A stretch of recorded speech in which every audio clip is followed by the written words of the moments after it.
Hi hello PMC ప్రేక్షకులందరికీ నమస్కారం. భిన్నంగా ఆలోచించే కార్యక్రమానికి స్వాగతం. నేను మీ స్నేహ. ప్రతి వారంలానే ఈ వారం కూడా భిన్నంగా ఆలోచించే కార్యక్రమంలో మరొక ఎపిసోడ్ నేను ఇంత ఎపిసోడ్తో మీ అందరి ముందుకు వచ్చేసాను. మరి దానికి చక్కని వివరణ ఇవ్వడానికి మనతో పాటు రెడీగా ఉన్నారు ప్రకృతి మా మహేష్ గారు. మరి ఈరోజు నేనింతే ఎపిసోడ్లో ఎలాంటి కొటేషన్స్ వస్తాయి, సార్ దానికి ఎలాంటి ఎక్స్ప్లెనేషన్ అండ్ పంచులతో ఎక్స్ప్లెనేషన్ ఇస్తారో చూద్దాము. సో సార్తో మాట్లాడేద్దాం. నమస్తే సార్. నమస్తే స్నేహ గారు. Okay sir, fine. మరి ఫస్ట్ కొటేషన్ చూసేద్దాం సార్. నేను చేసే ప్రతి పని నా కోసం మాత్రమే. నేను ఏది చేసినా నా ఆత్మ పురోగతి కోసం మాత్రమే. ఆత్మ పురోగతిలో భాగంగానే చేస్తా. నా పురోగతి కోసం మాత్రమే చేస్తున్నా. ఎవరి కోసం నేను ఏమీ చెయ్యను. అదే నా స్వార్థం, అదే నా సాధన. నా నిస్వార్థంలో కూడా తెలియకుండానే నా ఆత్మ స్వార్థం దాగి ఉంది. దీనికి నేను ఒప్పుకోను. ఏంటి సార్, అన్నీ నా స్వార్థం కోసం, నా ఆత్మ పురోగతి కోసం ఏంటి సార్? మా లేడీస్ ఎంత సాక్రిఫైస్ చేస్తున్నాం తెలుసా? అసలు ఎందుకు చేస్తున్నారు? మీకోసం సార్. పొద్దున్న మీరు ఆఫీస్కి వెళ్ళాలి అంటే మేము పొద్దున్న ఇంకా మీకంటే ఒక 1.5 hour ముందు లేచి వంట చేసి మీకు అన్నీ రెడీ చేసి మీ బట్టలు ఉతికి ఎన్ని చేస్తున్నాం సార్ మేము. జంతువులు కూడా చేస్తున్నాయి కదా, తేడా ఏముంది? జంతువులు ఏం చేస్తున్నాయి సార్? అవేం వంటలు చెయ్యవు కదా సార్. కుక్క కోసం ఏది చేయదా? ఫుడ్ బయట నుంచి తెస్తుంది. వాటికి ఇంకా భార్య భర్త ఉండరు, రైట్? ఆడ కుక్క ఏం చేస్తే మగ కుక్కకి వెళ్ళి నువ్వు అన్ని తీసుకురా సరుకులు, నేను వండి పెడతా అంటదా? సార్ ఏంటి సార్ కుక్కతో కంపేర్ చేస్తున్నారు? అంటే ఈ ప్రపంచంలో సర్వజీవరాశులు చేస్తున్న పని అది, రైట్? మనం ఏం చేస్తున్నాం ఎక్స్ట్రాగా? ఎవరి కోసం చేస్తున్నాం? అది అది కనీస బాధ్యత. అవునా? అవునా కదా? జంతువులు కూడా కనీస బాధ్యత నిర్వర్తిస్తున్నాయి.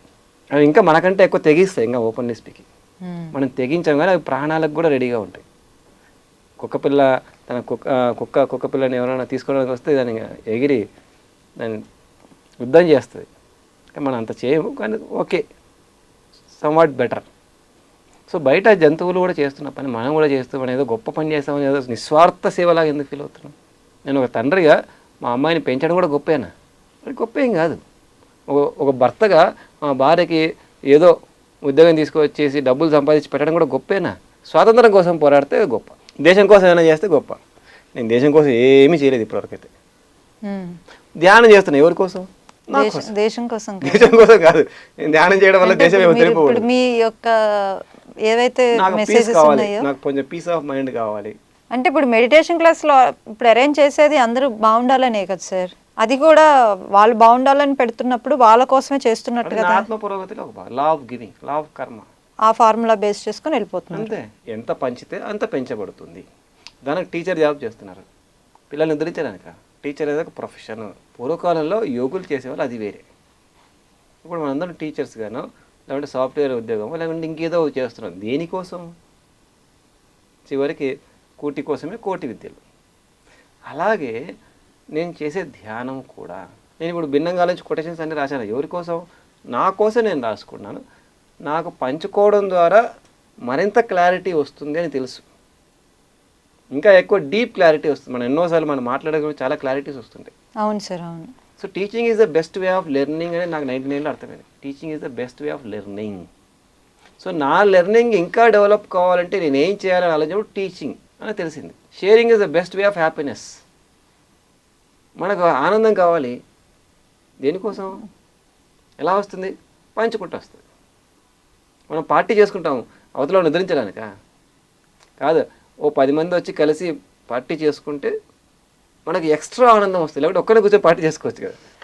ఎవరు ఒక్కరు కూర్చొని పార్టీ చేసుకోరు. 10 మందిని పిలిచి పార్టీ చేసి మిమ్మల్ని ఉద్ధరించానంటే పోబే అని వెళ్ళిపోతారు. మిమ్మల్ని ఉద్ధరించడానికి నేను పార్టీ పెడుతున్నా, మీరు రండి అంటే ఒక్కడు రాడు, రైట్?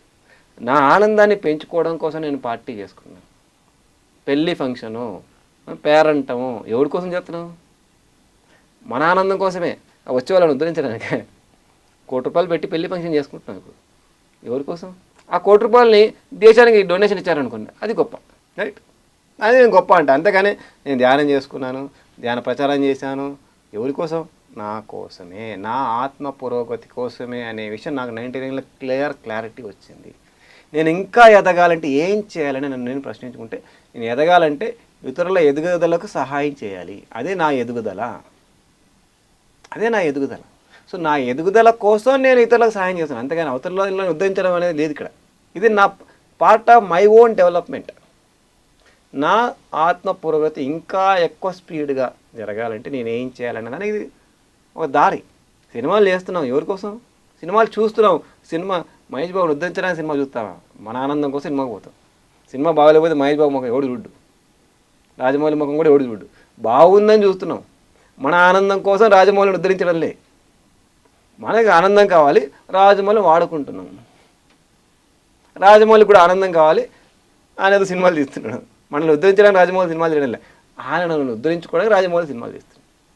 అది ఆయన, that is part of his own development. అందరం అదే చేస్తున్నాం. అందరూ స్వార్థపరులమే. నేను కూడా, నేను ఒక ఇంకా గొప్ప స్వార్థపరుని. నా స్వార్థం నాకు ఇంపార్టెంట్. అది చూడ్డానికి నిస్వార్థంగా కనిపించవచ్చు, అది నా జీవన విధానం అంతే. అది నిస్వార్థమేం కాదు. నేను పక్కా స్వార్థపరుని, అందులో ఏం డౌట్ లేదు. నేను ఇంతే. మేమేమో స్టార్టింగ్ ఏమో నేను మీతో ఆర్గ్యూ చేద్దాం, నేను గెలిచేద్దాం, దీంట్లో సార్ని ఓడిచ్చేద్దాం అనుకున్నాను. ఫైనలీ కుక్క చేయట్లేదా, గాలి తీసేశారు సార్ నాది. ప్రపంచంలో అన్ని జీవరాశులు చేస్తున్న పనులే అవి. అన్ని జీవరాశులు అంటే మేమే ఏదో లేడీస్ కష్టపడిపోతున్నాం అని. జెంట్స్ కష్టపడట్లేదా? మీకంటే మేము ఎక్కువ కష్టపడుతున్నాం సార్. అనుకోండి, మంచిదే కదా. అహంకారం పెరుగుతుంది, అజ్ఞానం పెరుగుతుంది, బాధ పెరుగుతుంది, బరువు, మానసిక బరువు పెరుగుతుంది. దీనివల్ల ఏం జరుగుతుంది? మీకు ఆనందం పెరుగుతుందా? మానసిక బరువు పెరుగుతుందా? మేమే ఎక్కువ కష్టపడుతున్నాం, మేమే మేమే మేమే అనుకుని డిప్రెషన్కి వెళ్ళిపోతారు. ఏదో తుత్తి కోసం చెప్తున్నా అంటే ఎలా ఉంటుంది? తేలికగా ఉంటుంది. మనసు తేలిక కావాలా, మీకు మనసు బరువు పడాలా?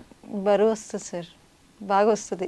ఆలోచిస్తూ ఉంటే బరువు వచ్చేస్తుంది. ఆలోచించకుండా వదిలేస్తే హాయిగా ఉంటుంది కదా. అవును, హ్యాపీగా తోకపోవచ్చు కదా. బరువుగా తోకపోవడం ఏంటి? సో బరువుగా చేయొచ్చు మానసికంగా. అంటే ఇప్పుడు ఈ ప్రపంచంలో సాక్రిఫైస్ అన్నది లేదంటారు. మరి ఇప్పుడు మన ఫ్రీడమ్ ఫైటర్స్ ఉన్నారు, వాళ్ళని సాక్రిఫైస్ అనుకోవచ్చా? మీరేమన్నా ఫ్రీడమ్ ఫైటర్ కోసం పనిచేస్తున్నారా? లేదు, నేనైతే చేయట్లేదు. అంటే అప్పుడు పుట్టలేదు సార్. ఇప్పుడు ఉన్న చేస్తున్నారా? కొన్ని సమాజ సేవ అయినా చేస్తున్నారా? అంటే ఎలాంటి సార్? మదర్ తెరీసా వెళ్ళి గవర్నమెంట్ హాస్పిటల్కి వెళ్ళి ఎవరికైనా ఏమన్నా తుడిచి కడిగి ఏమైనా చేస్తున్నారా? లేదు సార్. సో ఇంకా సేవ లేనప్పుడు ఇంకెక్కడ ఉంది ఇక్కడ? సేవ లేనప్పుడు సాక్రిఫైస్ అంటారు దాన్ని. అది కూడా మన ఫ్యామిలీకి ఎంత చేసినా అది రాదు, బాధ్యతల్లోకి వెళ్ళిపోతుంది. అంతే. మీకోసం ఒక హస్బెండ్ ఫ్యామిలీకి చేసినా, వైఫ్ ఫ్యామిలీకి చేసినా అది రెస్పాన్సిబిలిటీస్ వెళ్ళిపోద్ది. ఓకే, పెళ్ళి అలా అన్నప్పుడు పెళ్లి చేసుకోకూడదు, బుద్ధుడిలాగా వదిలేసి వెళ్ళిపోవాలి కదా. పెళ్లి చేసుకొని పిల్లలు కానీ నేను చాలా గొప్ప పని చేశానంటే that is part of our life. అది కనీస ధర్మము. కనీస ధర్మాన్ని కూడా నేను పాటిస్తూ నేను గొప్పవాడిని అనుకోవడానికి అహంకారం పెంచుకోకూడదు సార్. మరి ఇక్కడ బుద్ధుడు అని ఒక మాట అన్నారు కదా, బుద్ధుడు అప్పుడు తన ధర్మాన్ని విస్మరించారు కదా, భార్య బిడ్డల్ని వదిలేసి. మరి ఆయన ధర్మం చేయలేదు కదా సార్. ఇంకా పెద్ద ధర్మం కోసం చిన్న ధర్మాన్ని వదిలేశాడు. గాంధీ, బుద్ధుడు, వివేకానందుడు, ఆదిశంకరాచార్య, పత్రిసారు. మన ఇద్దరు పిల్లల్ని చూసుకుంటూ, వంట వండుకుంటూ, వాళ్ళకి అన్నం పెట్టుకుంటూ ఉంటే, ఉద్యోగం చేసుకుంటూ మనమంతా ఏమైపోవాలి? ఈరోజు కొన్ని కోట్ల మంది జీవితాలు బాగుపడ్డాయంటే సార్ కొంత సాక్రిఫైస్ చేశారు. ఆయన గొప్పవాడు. నేను ఎట్లా గొప్పవాడిని అవుతాను? సాక్రిఫైస్ అంటే అలా ఉండాలి. మనం ఉద్యోగం వదలలేదు, పిల్లల్ని వదలలేదు, మన లగ్జరీస్ని వదలలేదు, మన కారు వదలలేదు, మన బంగ్లాను వదలలేదు. సార్ తన కోసం తను ఏమైనా చేసుకున్నాడా? తన ఇల్లు కట్టుకోవడానికి కోసం ఏమైనా చేసుకున్నాడా? లేదు. తన కారు ఎప్పుడైనా వెళ్ళి కొనుక్కున్నాడా? లేదు. తన షర్టు ప్యాంటు కూడా సార్ కొనుక్కోలేదు, మనం ఇస్తే వేసుకున్నాడు. తన పిల్లలకి ఎప్పుడైనా షాపింగ్ చేశాడా? లేదు. భార్య కోసం ఏమైనా చేశాడా? మేడం కోసం? అది లేదు. అది సాక్రిఫైస్ అంటే. నేను నా ఉద్యోగం చేసుకుంటూ, నా పిల్లల్ని సాక్కుంటూ, అన్నీ చేసుకుంటూ, ఏదో అప్పుడప్పుడు వెళ్ళి ధ్యానం చేస్తే సాక్రిఫైస్ చెప్తా. ఎట్లా వస్తుంది? నా తృప్తి కోసం నేను చేస్తాను. నాకు ఎక్స్ట్రా హ్యాపీనెస్ కావాలి. నేను ఏ సాక్రిఫైజులు ఇప్పటివరకు చేయలేదు, నేను చేయను కూడా. నాకు అంత ధైర్యం లేదు. ఇది నాకు ఎక్స్ట్రా హ్యాపీనెస్ కావాలి. ఇక్కడ వచ్చి నాకు భిన్నంగా ఆలోచించుకొని కొంచెం 4 ఎపిసోడ్లు చెప్తే తుత్తి. అంటే ఈ జన్మలో మీరు ఎన్లైట్ అవ్వాలనుకోవట్లేదా? ఎన్లైటన్మెంట్ గురించి తుత్తి కోసం చేస్తున్నాను. అంత పెద్ద పదాలు. అంటే ఎన్లైట్ అయిపోవాలి ఈ జన్మలోనే అంటూ ఉంటారు కదా. ఇంకా అంత లేదు. ఇంకా ఇక్కడే నేను ఇంకా ప్రాథమిక దశలో ఉన్నా నేను. పతసారి లాగా ఇంకా ఎన్లైటన్మెంట్ వరకు వెళ్ళలేదు. ప్రాథమిక ఆనందం. You are not planning. మొదటి అడుగు వేస్తే కదా ఆ తర్వాత అక్కడికి. నేను ఇంకా మొదటి అడుగు వేయడంలోనే ఉన్నాను. అంటే మంచి పుస్తకాలు రాశారు, ఇన్ని సంవత్సరాలు చాలా మందిని చేంజ్ చేశారు. ఎవరిని నేను చేంజ్ చేయలేదు. ఓకే, మీ క్లాసుల వల్ల చేంజ్ అయ్యారు, వాళ్ళు చేంజ్ మీ అయ్యారేమో, అది ఎనర్జీ వాళ్ళ వల్ల, గొప్పతనం. అది మీ ఎనర్జీ వల్ల కొంత జరిగింది. అది స్టిల్ మీరు ఏమి అది చేయలేదని వాళ్ళ ఎట్లా అంటారు? గొప్పతనం. ఇదంతా కూడా నా ఇన్నర్ హ్యాపీనెస్ కోసమే నేను చేసుకుంటూ వస్తాను. నేను ఒకానొక దశలో చాలా తీవ్రమైన బాధలో ఉన్నాను. దాన్ని అనంతమైన ఆనందంగా ఎలా మార్చుకోవాలి అన్నది నేను ఒక ఫార్ములా కనుక్కున్నా. ఆ ఫార్ములా నేను ప్రయోగిస్తున్నా. అంతేగాని దానివల్ల అది ఇప్పుడు హోటల్ పెట్టాము, ఇంకొక తినిపోయారంటే త్యాగం చేసినట్టు. నేను మంచి వంట నేర్చుకున్నా, మంచి హోటల్ పెట్టాను, నేను త్యాగం చేసినట్ట. అంటే అదే ఫ్రీగా ఇస్తే త్యాగం చేసినట్టే కదా. డబ్బులు కమ్ముకుంటే ఏం కాదు. అన్నదానం చేశాను అనుకో, అది గొప్ప. నేను అన్నదానాలు చేయలేదు, ఏ దానాలు చేయలేదు, దానాలకు వ్యతిరేకంగా ఉన్నాను.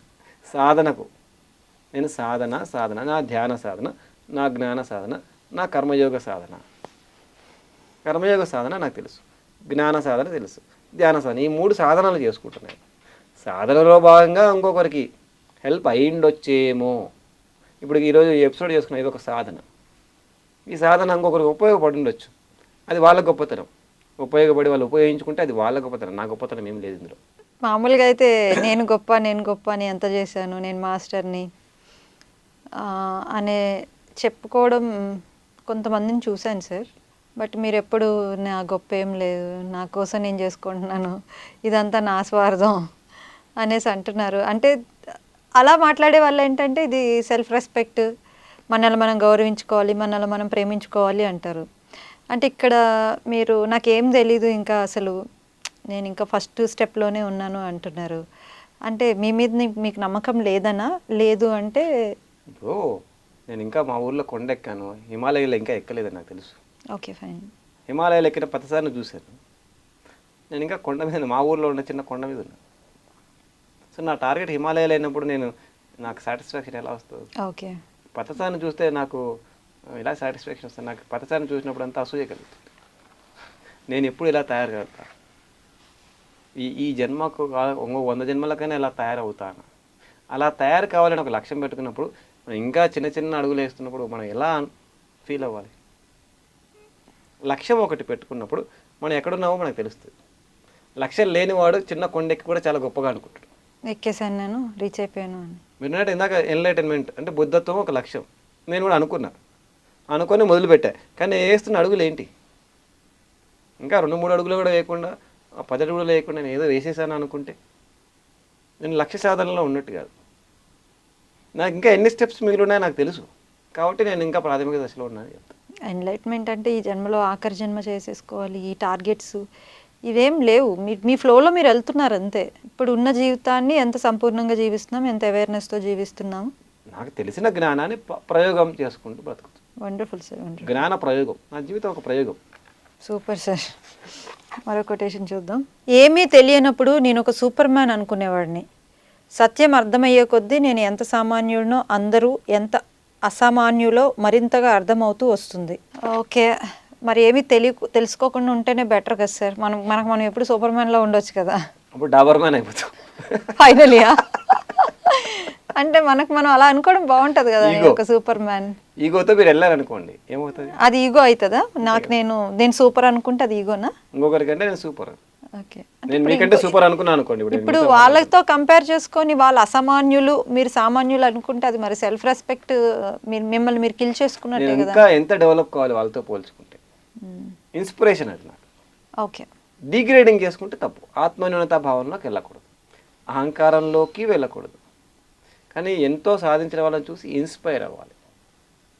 వాళ్ళ గొప్ప క్వాలిటీస్ చూసి తెలుసుకొని, ఓహో నేను ఈ క్వాలిటీస్ డెవలప్ చేసుకోవాలి, నేను ఇలా తయారు కావాలి. మొదట్లో నేను ఇంజనీర్ అయిపోయా కాబట్టి గొప్పవాడిని అనుకున్నా. 10 సార్ దగ్గరికి వచ్చాక ఇంజనీర్ అనేది నథింగ్ అయిపోయింది. అది చిన్నప్పటి నుంచి స్కూల్ ఫస్ట్, కాలేజ్ ఫస్ట్, ఆ మెడల్స్ ఈ మెడల్స్ అవి ఇవి, ఊర్లో మంచి బాలుడు అవి అనిపించుకొని చాలా గొప్పవాడని కొమ్ములు వచ్చేసినాయి. 10 సార్ దగ్గరికి వచ్చాక వేసుకొడితే ఉన్న కొవ్వంతా అని చాలా కొవ్వుతో వచ్చారు పిరమిడ్కి, చాలా అహంకారంతో వచ్చారు. అప్పుడు నాకు యాక్చువల్గా ఏమీ తెలియదు, తెలుసు అనుకుంటూ బతికేస్తున్నా. ఇక్కడికి వచ్చిన తర్వాత కానీ నాకు పిరమిడ్లోకి వచ్చాక సార్ని కలిసిన తర్వాత అప్పుడు అర్థమైంది, ఓహో నాకు ఏమీ తెలియదు. చాలామంది ఈ ప్రపంచంలో గొప్ప వాళ్ళు ఉన్నారు, ఆ గొప్ప వాళ్ళ నుంచి నేను నేర్చుకోవాల్సింది చాలా ఉంది.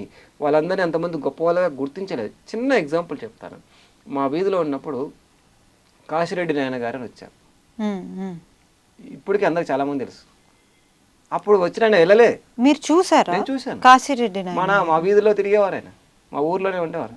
ఓకే. సదానంద కూడా అక్కడే ఉండేవారు. అనుకునేవాడిని వీళ్ళంతా డమ్మీ యోగులు అనుకునేవాడు.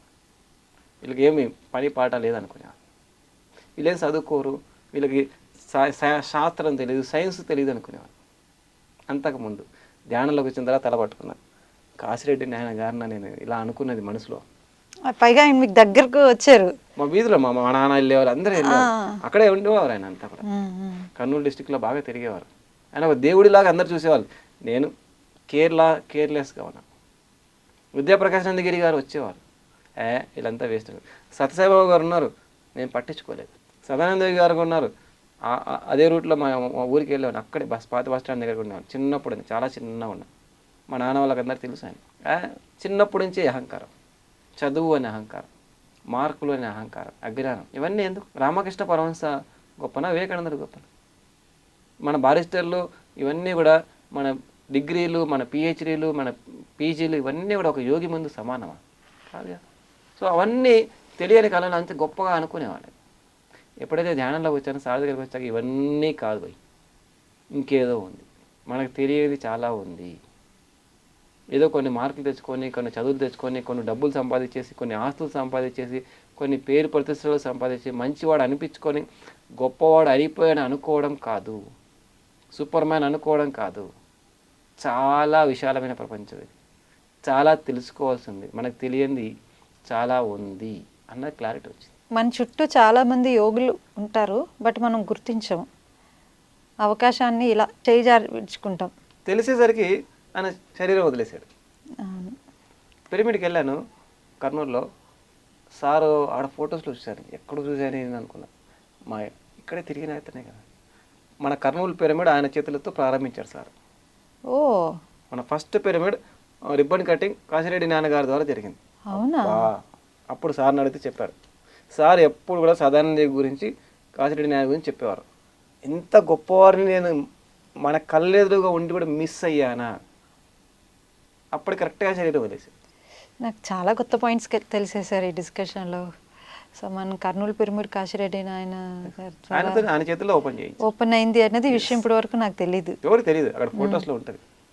ఎవరు గుర్తించారు కూడా అబ్జర్వ్ చేయలేదు. యాక్చువల్ నేను కూడా వెళ్ళాను కానీ అంత అబ్జర్వ్ చేయలేదు సార్. Wonderful sir. ఇప్పుడు మీరు సైన్స్ అండ్ యోగులు అన్నారు కదా, అవుట్ ఆఫ్ బాక్స్ అడుగుతున్నాను నేను. ఏంటి డిఫరెన్స్ సార్? ఇప్పుడు సైన్స్ గొప్పదా, లేదు అంటే యోగుల దివ్య జ్ఞానం వాళ్ళ శక్తులు గొప్పవా అంటే మీరు ఏం చెప్తారు? సైన్స్ అనేది చాలా చిన్నది. తెలిసిన వాటిని, కళ్ళకు కనపడే వాటిని బేస్ చేసుకొని పెంపొందించబడిన శాస్త్రం. అది గొప్పదే. కానీ ఆధ్యాత్మికత అనేది సాధన ద్వారా, యోగుల సాధన ద్వారా ఈ శాస్త్రానికి అంటే సైన్స్కి అందని విషయాలు ఎన్నిటినో బయటపెట్టేది. అంటే ఇప్పుడు యోగులు పలానా టైంలో ఉన్నారు, ఈ ద్వారకా ఉంది అని చెప్పి కనిపెట్టింది సైన్సే కదా సార్? ఇప్పుడు కనిపెట్టింది, కనిపెట్టకపోతే లేదా? ఇప్పుడు అమెరికాను మీరు కనిపెట్టలేదు, అమెరికా లేదా? ఉన్నట్టే కదా సార్. మీరు కనిపెట్టినా కనిపెట్టకపోయినా తేడా ఏమీ లేదు కదా. అది ఎగ్జిస్ట్ అయి ఉంది అంతే. కృష్ణుడు దేవుడా కాదా అని నిరూపించాలా? సైన్స్ నిరూపించాలా ఏంటి? రాముడు దేవుడా కాదా అని సైన్స్ నిరూపించాలా? ఇప్పుడు కాశిరెడ్డి నాయర్ గారి యోగి కాదని నేను ఏమన్నా కనుక్కోవాలి? నేను కనుక్కోకపోయినా ఆయన యోగిని. సైన్స్ కనుక్కోక ముందు నుంచే ఆధ్యాత్మికం ఉంది. ఆధ్యాత్మికమైన ఆత్మకు సంబంధించిన శాస్త్రం. సైన్స్ గొప్పదే. భౌతికంగా మనకి ఎన్నో రకాలుగా సైన్స్ వల్ల మనకు కారు వచ్చింది, వసతులు ఎన్నో వచ్చాయి, సెల్ ఫోన్ వచ్చింది, అది గొప్పదే. భౌతికంగా సూపర్, భౌతికంగా డౌటే లేదు. Science is a great miracle. కానీ ఆధ్యాత్మికాన్ని సైన్స్ని బేస్ చేసుకొని చిన్న చూపు చూడకూడదు, అది తప్పు. సైన్స్ని బేస్ చేసుకొని నేను ఈ స్పిరిచువాలిటీని చిన్న చూపు చూసేవాడు. ఎందుకంటే నిరూపించబడలేదు కదా. ఆత్మను నిరూపించు, థర్డ్ ఐని నిరూపించు, ఎక్కడ నిరూపిస్తా? ధ్యానం చేయని తెలుస్తుంది. అవును సార్, అంతే అంతే. ఇప్పుడు ధ్యానం వల్ల లాభాలు ఉన్నాయా? సైంటిఫిక్గా నిరూపించు. బాడీ స్కాన్ చేస్తే మన లోపల బోన్స్ కనిపిస్తుంది, హార్ట్ కనిపిస్తుంది, చక్రాలు కనిపించవు. అంటే చక్రాలు లేనట్ట. చాలా మంది సైన్స్ వదిలొచ్చి నిరూపించండి అంటారు. ధ్యానం చేయబోయి నీకే నిరూపించబడుతుంది. నేను చెప్పేది ఏముంది? అట్లా కాదు, నువ్వు నిరూపించిన తర్వాత నాకు నమ్మకం కలిగితే చేస్తానంటారు. అయితే నీకు ఇంక ఇంట్రెస్ట్ లేదు. ధ్యానము జ్ఞానము శ్రద్ధ వల్ల వస్తుంది, నిరూపించడం వల్ల రాదు. మరి నమ్మకం ఎట్లా కుదురుతుంది సార్? నమ్మకంతో సంబంధం లేదు, చేయండి. మీకు గంట టైం పెట్టండి. మీరు ఉదాహరణకు సైన్స్ స్టూడెంట్, మీరు ఎంతవరకు చదువుకున్నారో నాకు తెలియదు. ఉదాహరణ టెన్త్ అయితే చదివారు కదా, 10th చదివిన పాటలన్నీ మీరు ఎక్స్పెరిమెంట్లు చేశారా? ఎలా ఒప్పుకున్నారు మరి అవన్నీ? 10th ఇంటర్ డిగ్రీనో చదువుతారు, మనం అవన్నీ ఎక్స్పెరిమెంట్ చేయలేదు, ఎవరో రాసి పెట్టిన శాస్త్రాన్ని మనం నమ్ముతున్నాం. ఇది కూడా అంతే కదా, భిన్నంగా ఆలోచించిన శాస్త్రాన్ని నేను ఎక్స్పెరిమెంట్లు చేసి రాశాను, మీరు నమ్మితే నమ్మకపోతే ఏమిటి? టెక్స్ట్ బుక్లన్నీ మన నమ్మకం మీదనే నడుస్తున్నాయి, మన స్కూల్లోనే మన నమ్మకం మీదనే నడుస్తున్నాయి. నేను ఎక్స్పెరిమెంట్ చేయకుండా ఏది నమ్మనంటే ఇప్పటి కాదు, వచ్చే జన్మ కూడా మీరు 10th క్లాస్ పాస్ కాలేదు.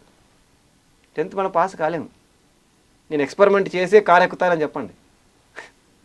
నేను కారు కనుక్కొని కారు నిరూపించిన తర్వాతే నేను కారు ఎక్కుతానంటే ఎప్పటికీ కారు ఎక్కలేము.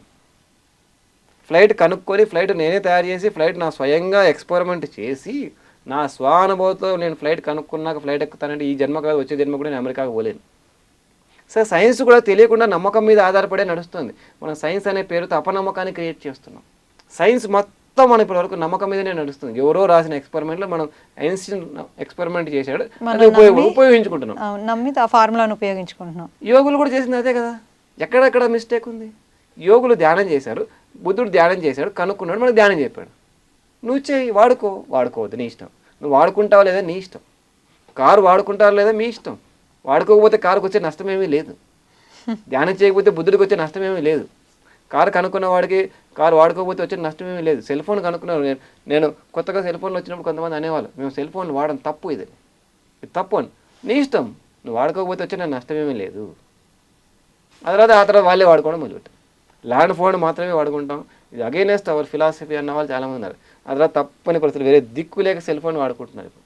ఎందుకంటే అప్డేట్ అవ్వకపోతే పని కాదు. ఇక్కడ ఉంది, ఇప్పుడు సెల్ ఫోన్లు వస్తున్నాయి, బ్యాంకు కూడా సెల్ ఫోన్లోకి వచ్చేసింది. ఇప్పుడు ఎట్లా చేస్తాం? తాతలు ముత్తాతలు కూడా సెల్ ఫోన్ వాడుతున్నారు. నేర్చుకొని లేదు, నేను సెల్ ఫోన్ కనుక్కొని సైంటిఫిక్గా ఈ సెల్ ఫోన్ నిరూపించబడిన తర్వాత వాడుకుంటానని చెప్పండి. ట్యాబ్లెట్లు వేసుకుంటాం కదా డాక్టర్ దగ్గరికి వెళ్ళినప్పుడు, నిరూపించమని చెప్పండి ఫస్ట్. డాక్టర్ దగ్గరికి వెళ్తాం, ట్యాబ్లెట్ నిరూపించిన తర్వాత ట్యాబ్లెట్ వేసుకుంటావా? లేదు సార్. మరి మెడికల్ సైన్స్ అంతా నమ్మకం మీద నడుస్తుంది కదా. మెడికల్ సైన్స్ మొత్తం నమ్మకం, డాక్టర్ మీద నమ్మకంతో నడుస్తుంది.